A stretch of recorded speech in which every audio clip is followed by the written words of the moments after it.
ready. GMA Weather, serbisyong totoo ng GMA News. Hanging habagat ang nakakaapekto ngayon sa western section ng Luzon, habang easterlies naman ang umiiral sa silangang bahagi ng bansa. Ayon sa Pag-asa, karaniwang kaakibat ng easterlies ang pagkakaroon ng thunderstorm. Kaya huwag nang magtaka kung napapadalas na ang ulan na may kulog at kidlat. Sa rainfall forecast ng Metro Weather, mataas ang tsansa ng ulan sa silangang bahagi ng Luzon bukas ng umaga. Halos buong Luzon naman ang maaaring ulanin sa hapon.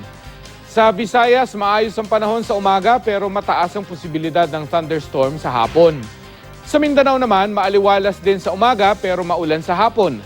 May kalakasan naman ang ulan sa Zamboanga Peninsula at sa Northern Mindanao. Binabantayan ngayon ng Japan Meteorological Agency ang isang tropical depression o mahinang bagyo sa labas ng Philippine Area of Responsibility. Nasa Pacific Ocean ito sa ngayon at base sa datos ng Metro Weather, posible itong lumakas bago pumasok sa PAR sa weekend. Yan ang latest mula sa GMA Weather. Magplano para sigurado. I am ready. Serbisyong totoo ng GMA News.